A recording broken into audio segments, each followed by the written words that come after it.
I'm Cheryl. And I'm Naima. We're three Black moms.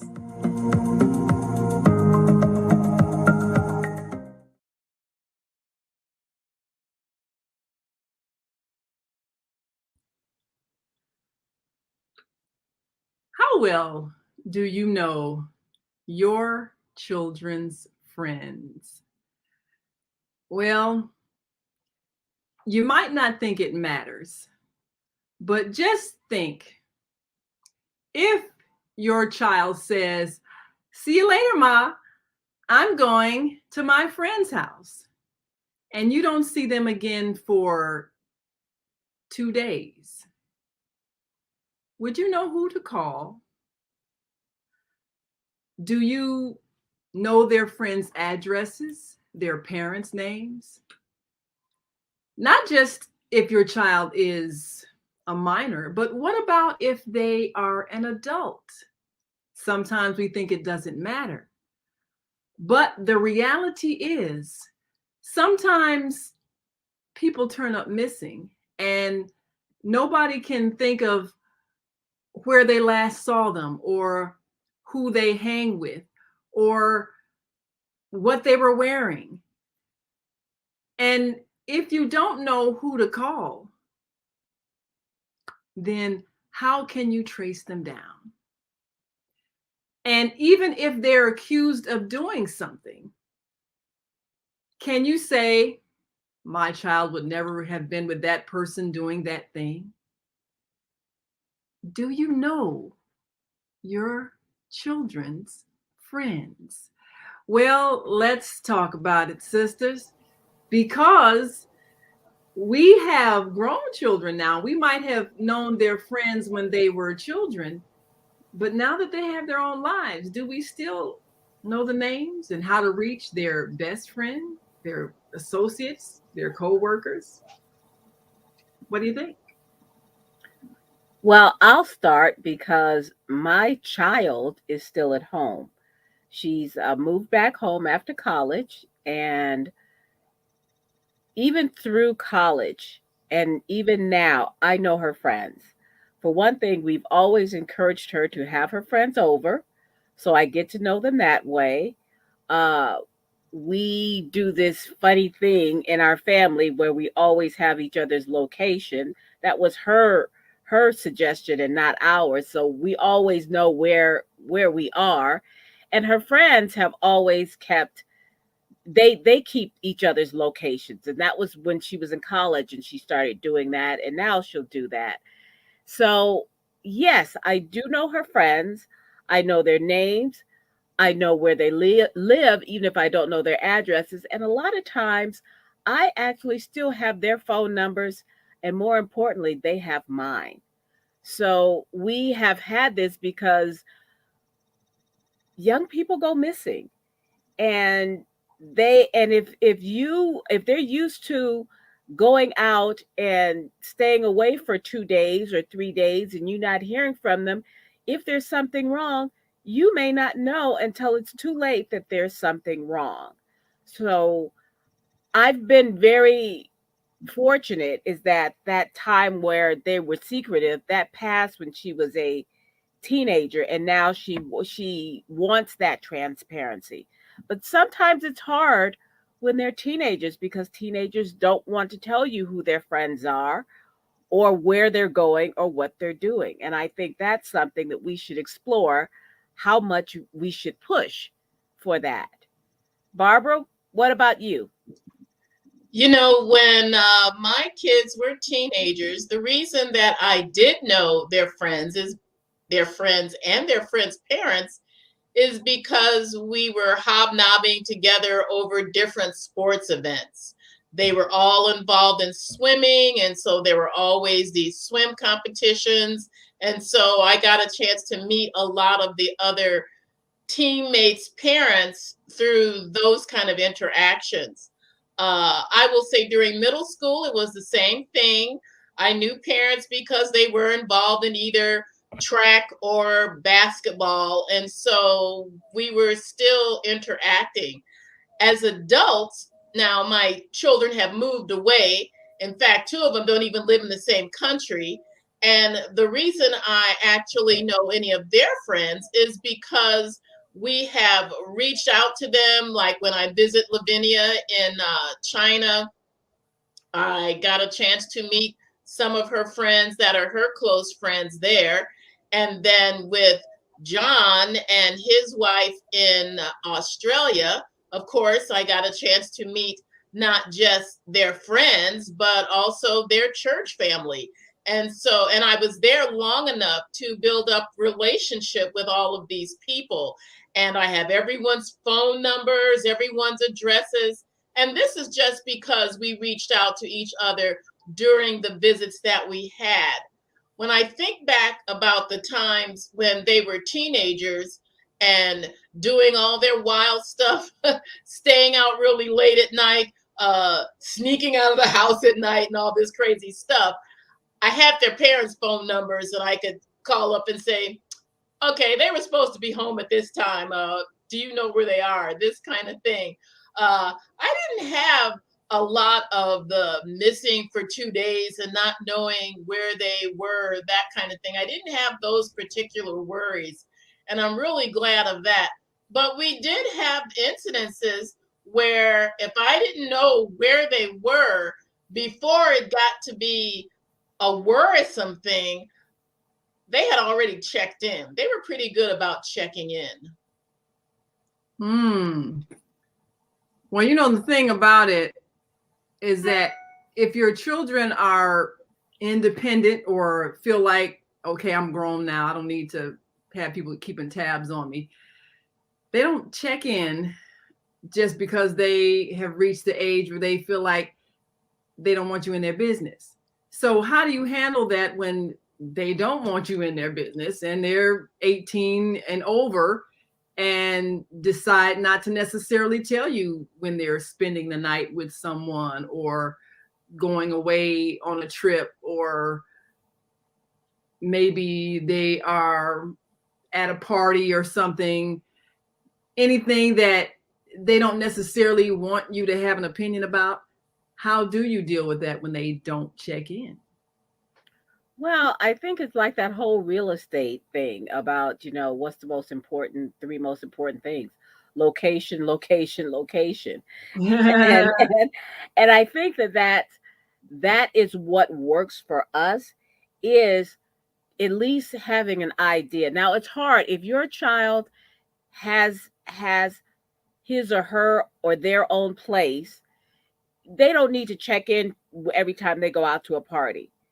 Right. I didn't do it. I never lived at home back, by the time I left college. When I left college, I moved away and never moved back home. So every time I was going to go out, it just didn't make any sense. But when our parents did come to visit me, I did take them around. They did know who my coworkers were. They did get to know everybody. And Daddy, when he came to visit me in Nebraska, everybody for weeks was talking about meeting my father. Well, it was pretty obvious that he was my father. I was the only Black in 3 counties. So obviously we were related. But but I think it's harder now. And I think what you have to do is build that trust before, because there is going to become a time when they don't want you to know. And believe me, there were times where I thought Sarah was someplace and I found out maybe months, maybe years later, that what I thought was happening was not what was going on, and that wasn't where she was, and that wasn't what she was doing. So so I found that out later, and I wished, in some ways I wished I had kept a closer tab, but I had trusted her. And that's the thing. And I think when they know you trust them, they feel bad if they break that trust, because they know when they're sneaking around and when they're doing the wrong thing. And eventually that will eat at them. But in the meantime, you have to say, well, listen, I need to know where you are. I need to know that you're safe. I need you to check in. I need you to, answer my text, and don't tell me that you didn't see the text, because every teenager is always on their phone. So you know, constantly. So you need to check in with me. You need to let me know when you're coming home. I need to know how you're getting home. all of these things, and that's when that is before they become of the majority, and then they learn to understand that it's important for them to have someone keep tabs. Now it's different probably for boys than it is for girls. Girls tend to always need to keep tabs on each other because, let's face it, it's a much more dangerous world out there for women. So Mhm. they tend to be more protective of each other. I've asked this in my classrooms where I teach, and I ask about, the young women there because they're college age, if they keep tabs on each other when they go out. Every hand always goes up. So we tend Mm. to know that we're supposed to. It's when we're parents is that it kind of gets tricky because they don't always want you in their business, but you need to know enough so that if they're in trouble, you can at least provide a description of maybe what they started out wearing. Maybe they changed their clothes later, but also who they were supposed to be with. If you know at least your friends' first names and a general idea, that'll give you a chance if something happens, if they're in an accident, if they're, if they get stuck, if they get stranded, if there's a fight somewhere, if there's a shooting somewhere, Oh, and you find out and you have no idea that they were even supposed to be there. This is the stuff that causes us anxiety, but it's just yes, for our safety yes. and theirs that they keep some kind of tabs. I mean, this is just, we grew up with out a curfew. I never had a curfew, We but didn't have cell phones either. but exactly, we also didn't have cell phones. So you knew where. It's always easier to sneak around actually, but you also knew that you could call someone if you got in trouble. Now there are no payphones. Um, so you have to do what you can, and you have to establish that when your kid gets their first cell phone, that's when you start establishing these are the boundaries. And a lot of kids, I think Sarah got her first cell phone, maybe she was 9 or 10, and a lot of times they get them even younger than that. Yeah, yeah. So you have to establish to them, one, this is my phone because unless they got a job, it's your phone because you're paying for it. Right. And I need to know where you are.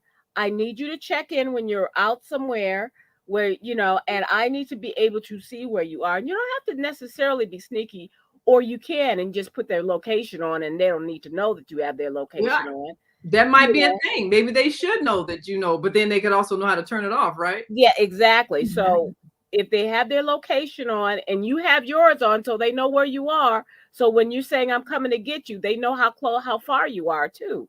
So we all Mhm. do we do that. But like I said, mine is 22 years old and she's very much a where are you mom kind of person. So if Yeah. I go out with my friends, she wants to know what time I'm coming home. So she has to check my location to see, well, where is she? I can't believe she's still out this late. So, we've switched roles. But Hmm. when you have a young one, especially if they have a phone, you need to make sure that they're always checking in. Ah, You yep. know, that is an excellent prescription of advice. Now, I will say a lot of our checking in now is pretty much when we are leaving town. And because my children are adults and live in other countries, we still call each other if we are leaving where we normally are. Hmm. Like if I'm going up north to see mama or some friends, or I'm going someplace where I'm not normally at home, just for fun, and this is not even considering checking in. We're just telling them what we're doing because they don't think we have a life anyway. But like on WeChat last night, um, Eric and I went to see a concert with our neighbors. Our Filipino neighbors have a band, and they always invite us to their stuff. And we actually went, took some pictures of ourselves at the event, a little small recording of our friends playing, and put that up on WeChat. And that was just us saying, these are your parents out having a date. We're having a good time. Hmm. But that kind of thing keeps the connection so that what if there's an accident on the way back from the concert or something? They do know where we were at the last time that we communicated, that we weren't at home, we were somewhere else. So those kind of connections, even though they're just for keeping up social interaction, having a conversation about what we're doing, we still do that kind of stuff. Like if Lavinia is going to some kind of outing with her friends, they're having like a special Thanksgiving dinner at a friend's or something, she'll like send some little picture of them going or being there or coming back from there. And this is, I mean, like if something happens, I can't be in China in like 2 hours, that's a long flight. But it's just keeping communication open. And Lorelai, she and James are up in Chicago. Whenever they're doing something fun or, telling me about what Royal's doing in school, they'll send some little picture of him, in the place where they are or some event that they're attending. It's just about communicating, not even necessarily checking in, but just communicating. Yeah, I think that's the thing, is them understanding that you're not trying to pry into their personal life so much as being aware that things do happen. I think there was some kind of accident during the time Zakia was in Korea, and there was some kind of boat accident, I think. Yes, there was. I mean, and everybody was calling me, "Is your daughter all right? Is she all right?" Because I mean, I didn't know if she'd gone to that. I think it was a concert or something. Mm-hmm. I didn't know, so of course I called her and made sure she was okay. And she said, "Well, no, that's far away from where I'm at." But I mean, I didn't know, and so it's good to know these things.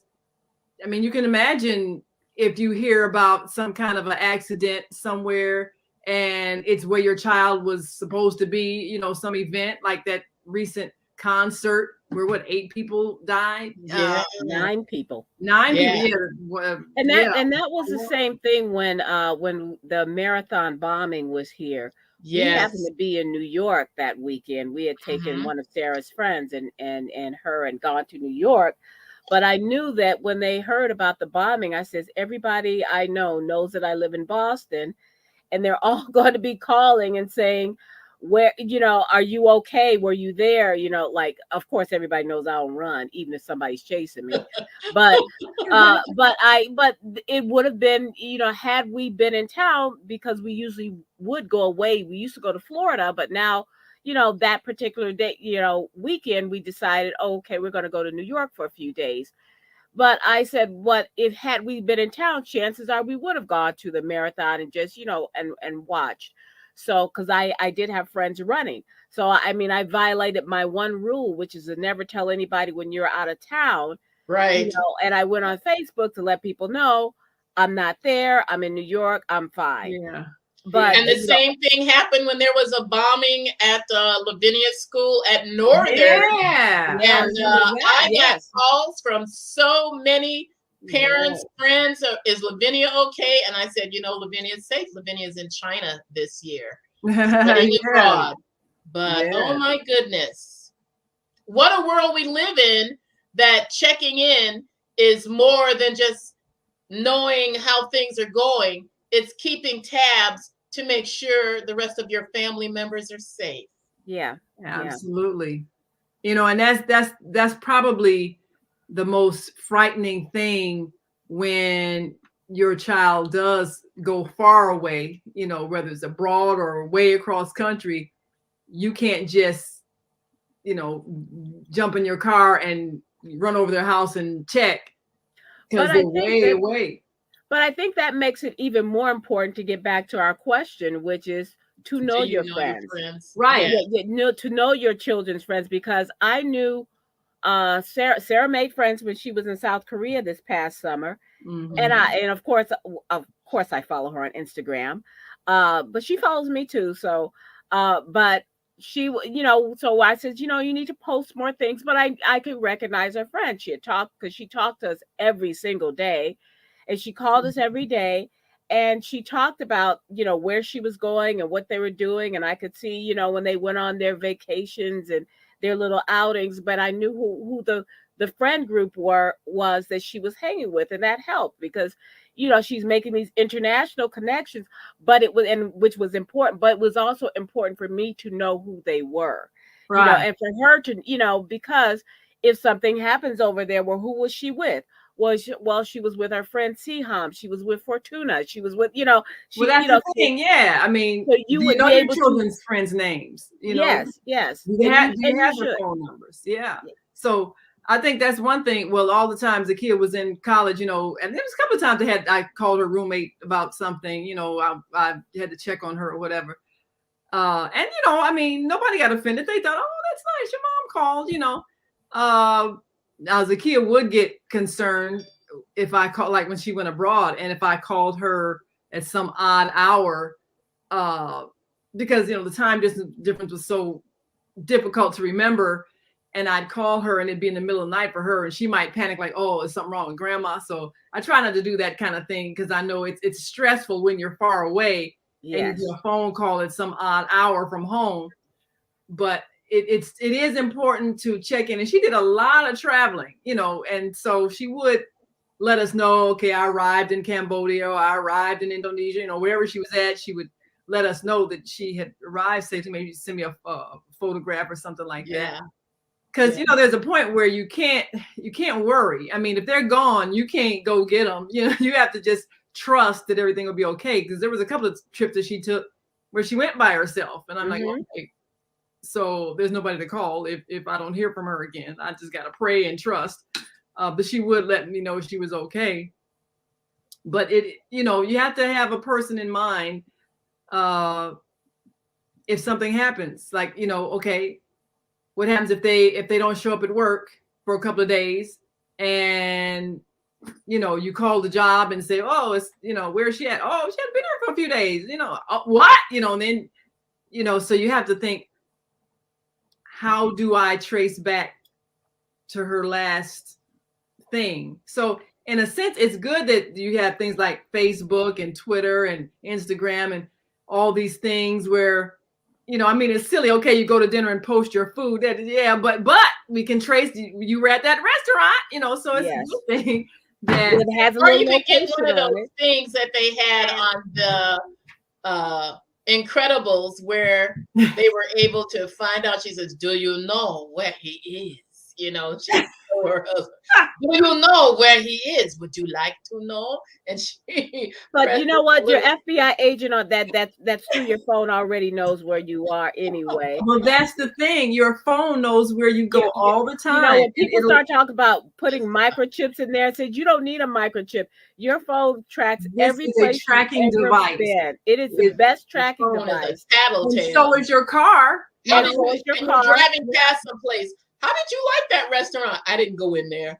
Yes. So this is the thing, is that there is always some place, and I watch a lot of procedural cop shows. I'm like the FBI's and all of the NCIS, all the CISs, all SWAT. the all SWAT, Blue Blood, everything. I watch just about every cop show and all the Chicago shows. Shout out to the Chicago groups. But the thing is that when people go missing in these shows, I watch how they track. Now, granted, there's a lot of Hollywood in that, but still, I watch how they ask, well, did you know your friend? Did you, they go to the parents and they're asking, well, no, she wasn't that. And a lot of times these kids are lying to their parents or whatever, because they're in these strict environments and they don't know. So I says, you have to open up their communication with your kids while they're still kids.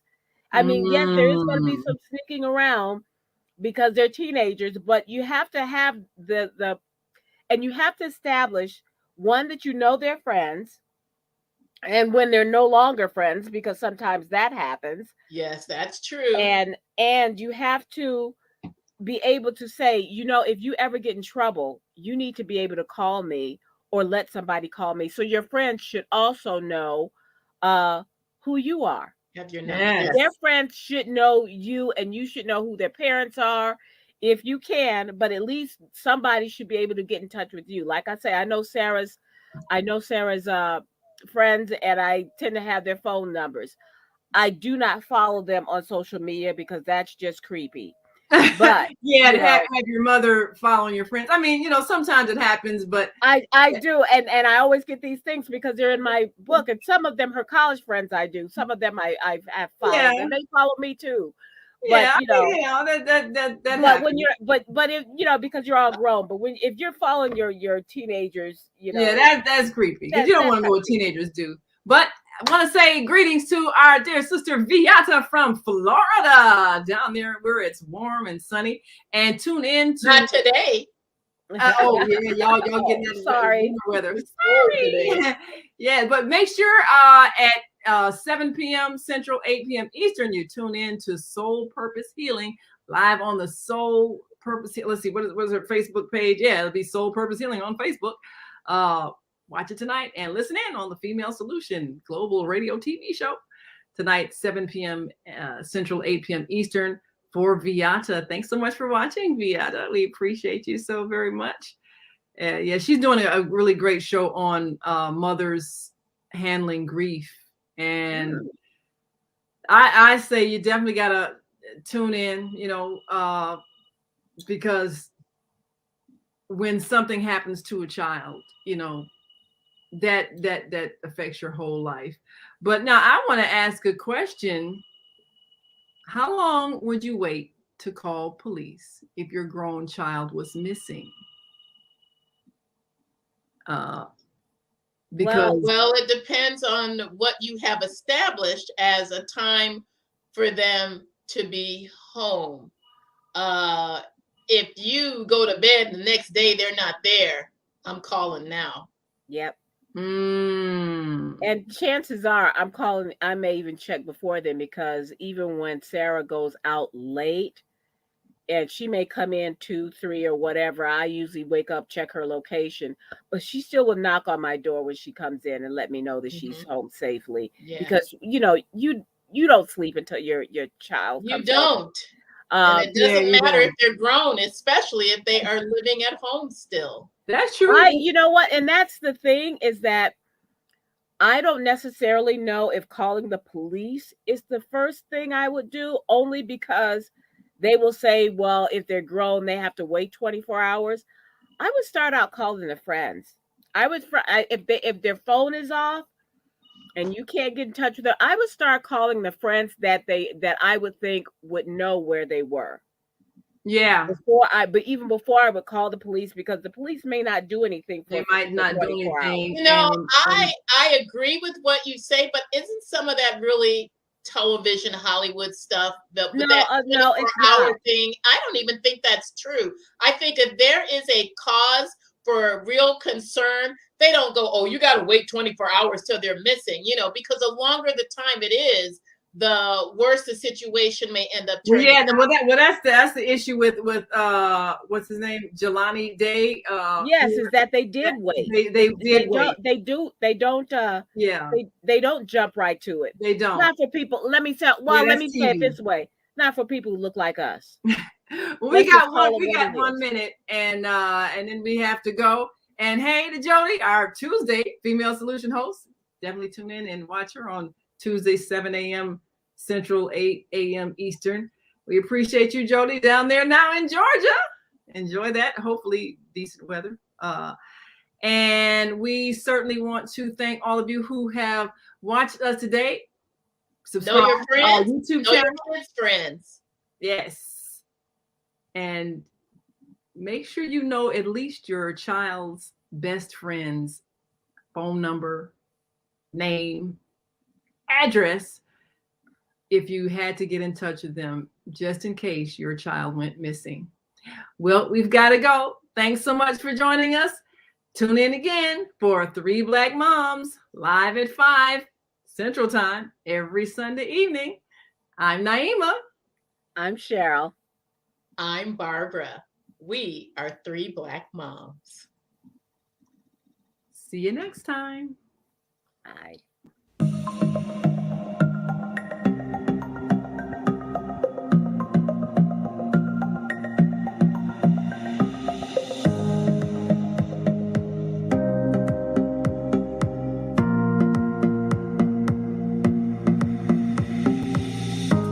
Hi, I'm Barbara.